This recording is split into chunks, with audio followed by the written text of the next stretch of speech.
titulada La dimensión invisible de Dios. La dimensión invisible de Dios. En la primera carta del apóstol Pedro, si me quieren acompañar algunos de ustedes, quiero leer un pasaje donde Dios nos recuerda nuestra posición como cristianos y la importancia de guardar nuestro corazón.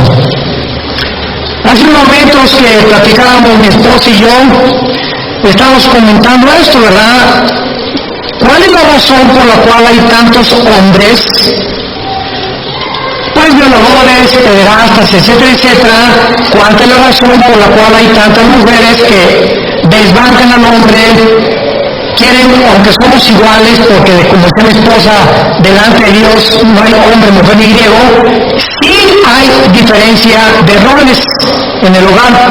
Dios dejó al hombre como la cabeza para que pudiera guiar a su esposa y a sus hijos, y que la mujer pudiera realmente respetar a su marido, como dice la palabra de Dios.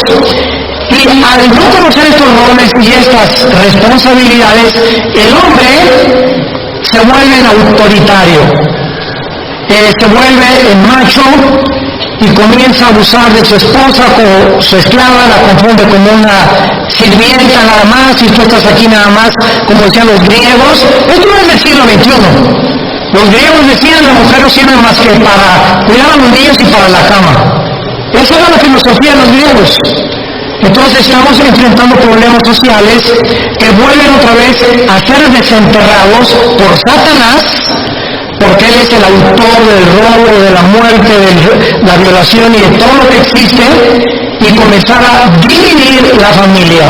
Ese es su propósito principal: crear odio del hombre a la mujer, y que la mujer comience a ser envenenada creyendo que realmente los hombres son los culpables, cuando detrás de todo esto se encuentran poderes de las tinieblas, y lo único que va a proteger a nuestras hijas y a nuestros hijos es la oración de nosotros y nuestro testimonio.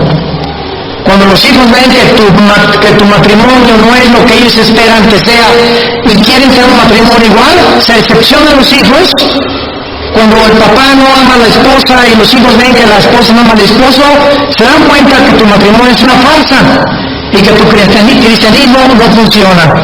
Y los hijos crecen inseguros y comienzan a ser abusados, ¿verdad?, por la falta de protección de la oración de los padres.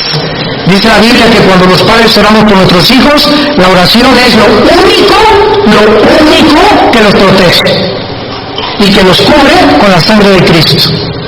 Y cuando olvidamos que eso es lo más importante, como decía mi esposa, adoctrinarlos, enseñarles la Biblia, mostrarles cómo pueden defenderse espiritualmente. Un muchacho que ora en la mañana: Padre, en el nombre de Jesús, soy tu hija, soy tu hijo, y me librarás del lazo del cazador, de la peste destructora. Tú cuidarás mi vida, cuídame en el camino, cuídame en el camión de hombres perversos, etcétera, etcétera. Dios contesta la oración. Es lo que tenemos que enseñar a nuestros hijos: saber cómo orar y cómo usar las armas espirituales para poder deshacer los instrumentos de Satanás. En 1 Pedro capítulo 1, dice el versículo 13 en adelante, y quiero que esto sea la base de esta conferencia, de esta serie, la dimensión invisible de Dios. Por tanto, ceñid los lomos de vuestro entendimiento. Voy despacito. Esta frase, ceñid los lomos, se encuentra continuamente en el original griego, y es una frase que en español como que, ¿qué significa ceñir los lomos? Entonces, esto significa que determinemos ya, que apretemos como apretamos el cinturón para sostener nuestros pantalones, que ya determinemos en nuestra mente entender la santidad. Entender la santidad. Es lo que significa ceñir vuestros lomos. Ya, por favor, apriete su mente, ya firmen tus convicciones, sean sobrios y esperen por completo la gracia que se os dará cuando Cristo sea manifestado. Esto es importante. No van a acabar las violaciones, no van a acabar la prostitución, no van a acabar la pobreza, no van a acabar las depravaciones sexuales, no van a acabar las guerras. Dios no nos envió a este mundo a cambiar completamente la sociedad, sino a detener el flujo y la fuerza de la maldad. Por eso se nos llama la sal de la tierra. Pero no vamos a acabar nosotros con la maldad. Hasta que Cristo regrese, Él va a acabar con la maldad. Mientras estemos en este mundo, vamos a enfrentar maldad. Y la maldad, dice Mateo 24:12, va a aumentar, por lo cual el amor se va a enfriar. ¿Saben qué es lo que se enfría? El amor por las almas.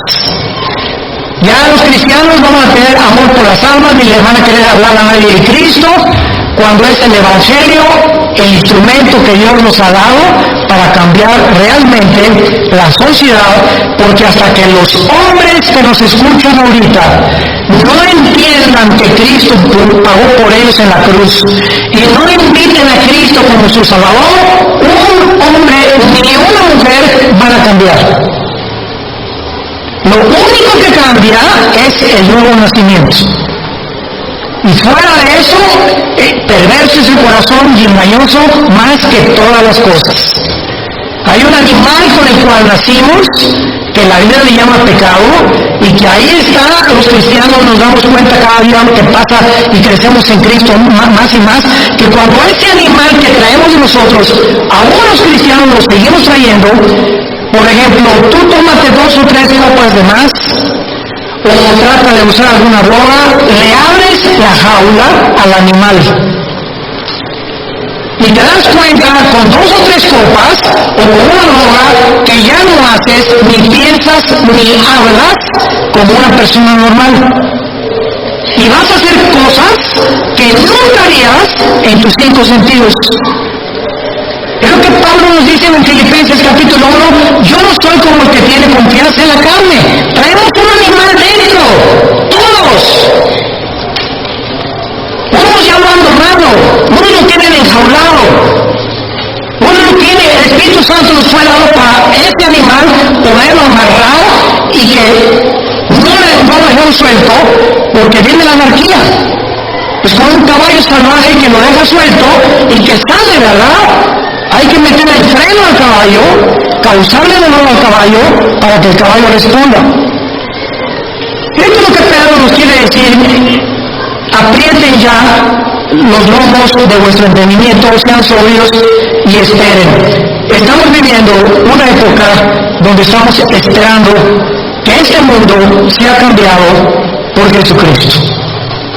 Y mientras Cristo viene, hagamos, como decía mi esposa, lo más que podamos para poder detener, no acabar, porque no vamos a acabar con la maldad, detener con nuestras oraciones y nuestro testimonio y la predicación del Evangelio, que la maldad no se reproduzca ni avance con la fuerza que está avanzando. Tenemos que aumentar las reuniones de oración en nuestras iglesias. Versículo 14, como hijos obedientes, no se conformen a los deseos que antes teníamos estando en vuestra ignorancia. Antes de ser cristianos, los hombres, ¿verdad? La mayor parte de los hombres están acostumbrados a ver una mujer y comérsela con los ojos. La mayor parte de los hombres ven a las mujeres y las mujeres no se dieron cuenta, hace 30 o 40 años, no se dieron cuenta que la forma como se visten también, y no estamos diciendo, ¿verdad? Hay pues hombres tan cochinotes, es que la mujer tiene su participación también. Dice 1 Timoteo 2 que las mujeres se vistan con ropa decorosa.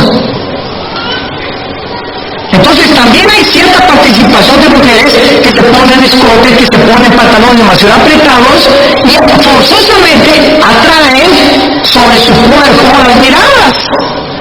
Entonces también hay que cooperar, ¿verdad?, del otro lado para que las mujeres, dice la Biblia, como las mujeres que profesan la piedad. Pero si tú eres cristiana, vas a cambiar tu manera de pensar y te vas a vestir de una manera que no traigas la atención sobre tu cuerpo. Nada de minifaldas, ni el escote por acá, ni pantalones demasiado apretados, ¿verdad? Ni coqueteo, ni mucho menos, porque los hombres responden inmediatamente ante estas tentaciones. Entonces, es lo que Pablo quiere decir. Seamos obedientes, tanto los hombres como las mujeres. Las mujeres que se vistan con ropa decorosa y los hombres en Cristo comenzamos a entrenar nuestros ojos. Pasas por un puesto de pornografía o vas a la playa, ya ves un bikini, ¿verdad? Hay playas donde ya no usan ni siquiera el brasier las mujeres. Ya la viste, pues ya no lo puedes impedir. No la veas 2 veces. No la firmes. Ya la viste, y eso requiere entrenamiento. Volteamos y ya no quiero pensar en eso, no quiero seguir viendo eso. ¿Por qué? Porque me va a hacer daño. Me va a hacer daño y ese daño me va a provocar que yo vea a mi esposa con otros ojos. O que comience a desvalorizarla a ella porque creo que hay mejores cuerpos que la de ella. Entonces viene una guerra interna donde ese animal nos vence. Y Cristo lo dijo en Marcos 14:38, velad y orad, manténganse en oración, velad, mantente despierto, porque estamos rodeados de tentaciones, películas, series, pornografía, revistas, por todos lados estamos inundados de pornografía, de inmoralidades. Entonces tenemos que entender eso, seamos obedientes y Dios nos va a bendecir. Seamos obedientes. Dice la Biblia, y este es el tema de nuestra conferencia en esta mañana, versículo 15, sino como aquel que os llamó es santo. El llamado es de un Dios que hizo los cielos y la tierra, y la Biblia lo describe como algo santo. Y la palabra santo que vamos a desarrollar en esta mañana, y la santidad no es lo que tú creías que significaba. Como aquel que nos llamó es santo, dice la Biblia, sean ustedes, nosotros los cristianos, santos en toda. Cuando te levantes, sé santo. Cuando te bañes, sé santo. Cuando vayas al trabajo, sé santo. Cuando te subas al metro, sé santo. Cuando llegues a tu casa, cuando estés en tu trabajo, sé santo en toda tu manera de vivir. Y cuando comprendamos por qué Dios anhela que nosotros comprendamos por qué Él es santo y por qué debemos ser santos, va a cambiar radicalmente nuestra vida, como he orado en esta mañana que lo haga. Y el versículo 17 dice, y si invocamos por Padre a aquel que sin acepción de personas juzga según la obra de cada uno, condúzcanse en temor todo el tiempo de vuestra peregrinación, sabiendo, recordando que el precio que se pagó por nosotros fue la sangre de Jesucristo.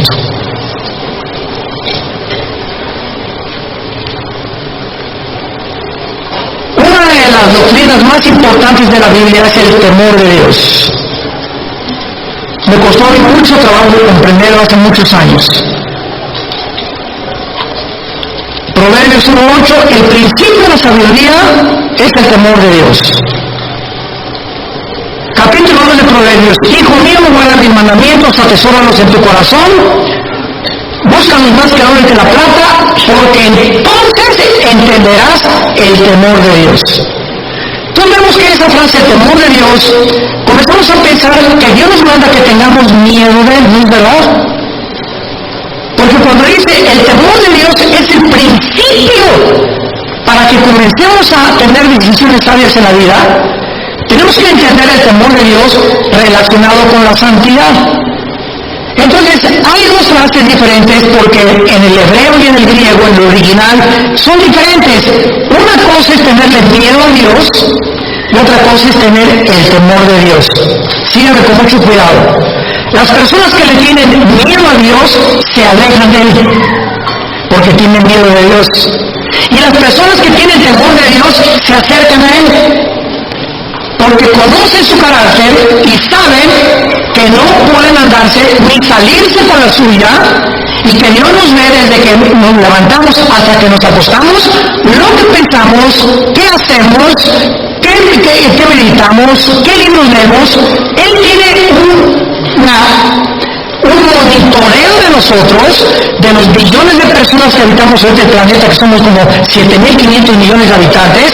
A cada persona Dios la tiene monitoreada, y vas en el metro y sabes lo que va pensando Chenchi, lo que va pensando Chabelita en el metro de Suecia, lo que está pensando en Inglaterra.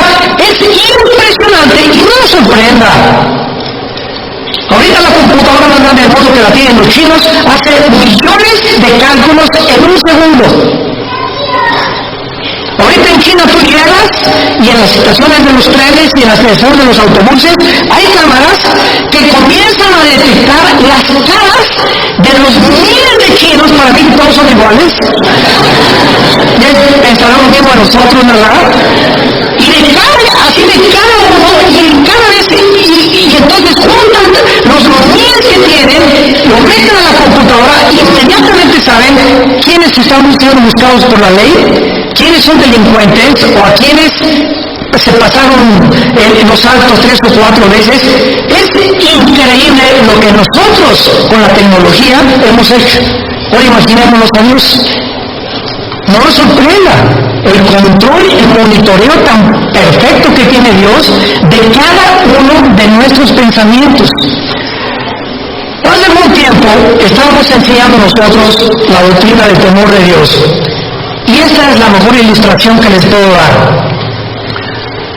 Cuando nuestros hijos eran chicos, mi esposo y yo le decíamos a los niños: pórtense bien, vamos a ir a cenar con unas personas, y cuando regresemos no queremos tener chisme ni que se pelearon, ni mucho menos. Y muchas veces regresábamos, mi esposa y yo, y encontramos cojines desplumados, o etcétera, etcétera, porque cuando nos íbamos, pero nada más estaban esperando que arrancara el carro para gritar: ¡Viva Zapata!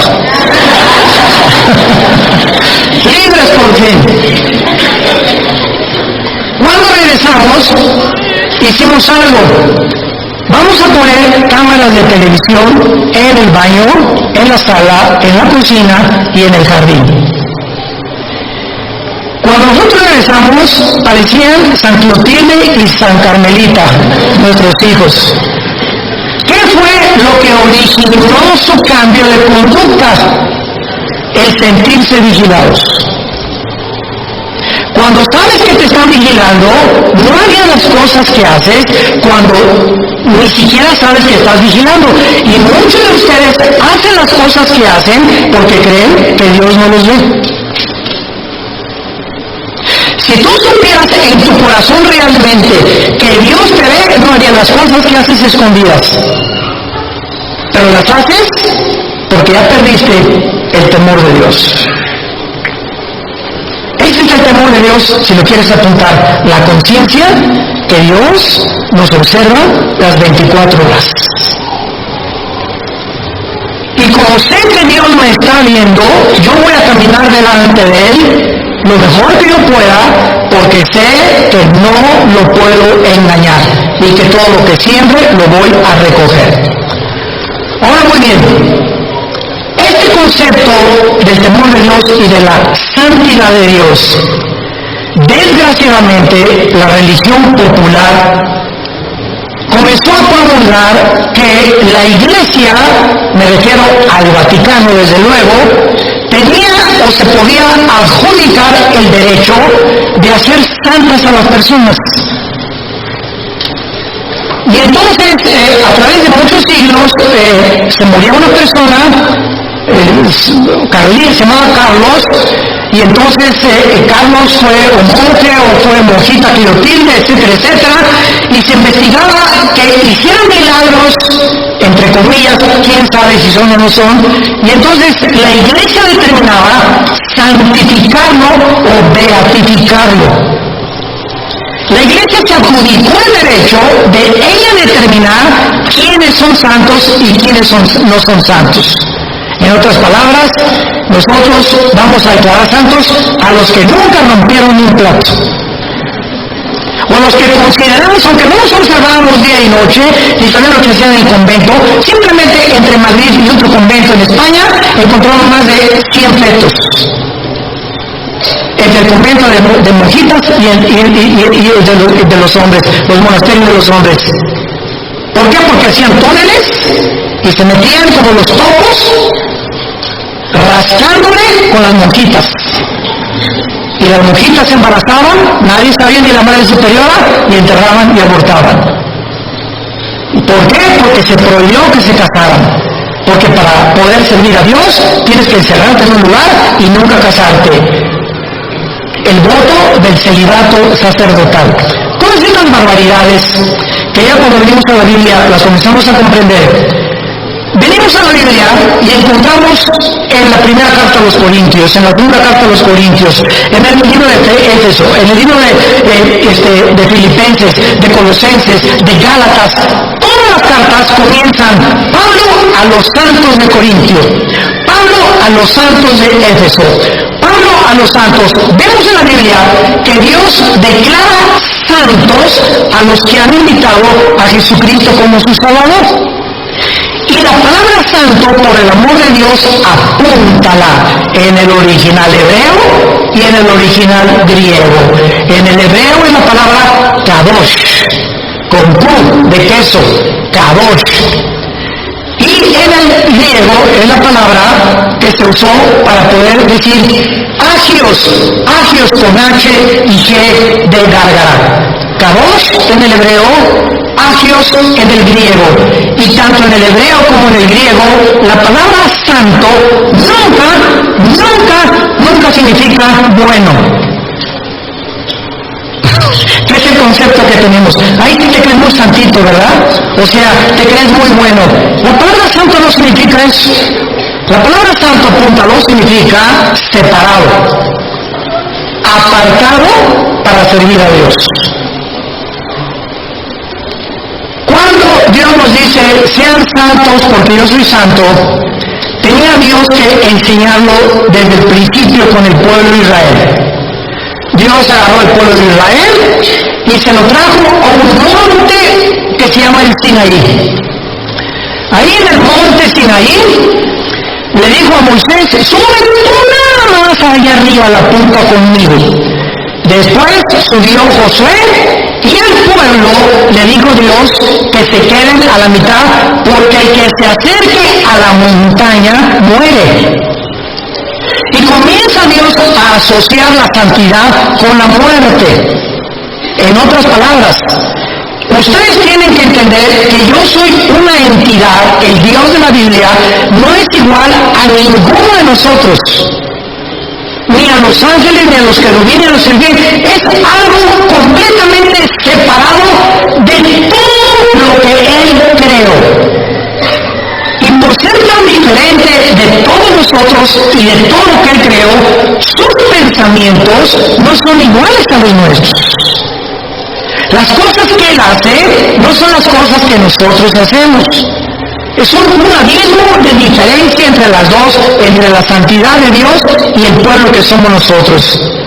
Entonces, cuando suben al monte Sinaí, Dios comienza a enseñarles que las personas que se acerquen a Él tenían primero que purificarse, tenían que limpiarse, porque cuando se acercaran a Dios, Él no era igual que nosotros. Dios tenía que hacernos entender que somos pecadores, que tenemos maldad, que tenemos un animal dentro. Y que antes de que yo me acerque a Dios, necesito decirle al Señor, 1 Juan 1, 8 y 9, si confesamos nuestros pecados, Él es fiel y Él es justo para limpiarnos de toda maldad. No nos atrevamos a acercarnos a orar o pedirle a Dios dar un mejor trabajo. Hermano, por favor, ayúdenme porque mi esposo es una bestia, y etcétera, etcétera. Hermana, ¿y usted cómo está? ¿Usted vive en santidad? ¿Usted está cerca de Dios? Porque usted me debe decir que su esposo es esto y el otro, pero me importa a usted. ¿Por qué no perdice en nosotros? Primero tratar de arreglar la vida de los demás cuando nuestra propia vida está de cabeza. Entonces aquí no vamos a poder cambiar a tu esposo ni tu esposa a tu esposa. tenemos que comenzar a cambiar nosotros para poder efectuar un cambio con la persona que vive a nuestro lado. Muy bien, veamos este concepto entonces de la santidad poco a poco, porque ¿de qué manera es Dios diferente a nosotros? La respuesta es en todos los aspectos. Y como Él es tan diferente a nosotros, y nosotros somos pobres cucarachas, caracoles, con un cerebro de hormiga, comparado con la majestuosidad, la sabiduría, el poder de los pensamientos de Dios, estamos aquí como caracolitas. ¿Y por qué Él permite los tsunamis? ¿Por qué permitió Dios las enfermedades? Él es bueno, ¿verdad? Pues si Dios es bueno y misericordioso, no hubiera permitido que un tsunami ahogara a 50 niños. Y no hubiera permitido que a esa niña la violaran. Y no hubiera permitido que a mi esposo lo mataran atropellado o lo asesinaran. Y comenzamos nosotros a fabricarnos un Dios de acuerdo a lo que nosotros creemos que debería de ser y no el Dios de la Biblia. Vean la gran equivocación que tenemos cuando comenzamos a caminar con Dios. Él no piensa igual que nosotros. Y detrás de muchas cosas que suceden en el mundo, se encuentran escondidos secretos que Dios se los revela a los que caminan con Jesús de la mano todos los días. Porque el precio que tienes que pagar para caminar con Dios es la humildad y la santidad. El Espíritu Santo. ¿Por qué se llama Santo el Espíritu de Dios? Porque me dice el Espíritu Santo: Armando, agárrate de la mano. ¿Quieres caminar conmigo? Sí. Si caminas en santidad, te voy a guiar, te voy a fortalecer, te voy a decir lo que tienes que hacer, te voy a dar consejos, te voy a decir cómo, etcétera, etcétera. Pero si tú pecas, me sueltas de la mano, porque soy hipersensible como las palomitas. Así es el Espíritu Santo. Y no puedo caminar contigo, porque dos no pueden caminar de acuerdo si no estuvieran juntos. Para caminar con alguien tienes que estar de acuerdo con la persona que caminas. Y si quiero que el Espíritu Santo me guíe, me fortalezca y me enseñe, tengo que entender la santidad, porque Él es santo, santo, santo.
thứ xa xôi, không là người tình ái muôn nơi, sống rồi chẳng kiếp đây thôi, đâu quan tâm gì chuyện đời.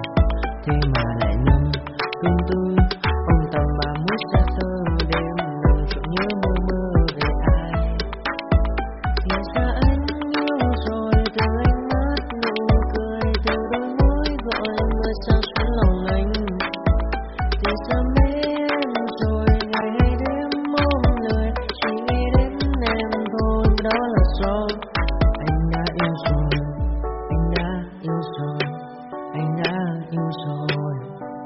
Oh, anh đã yêu rồi, anh đã yêu rồi, anh đã yêu em mất rồi.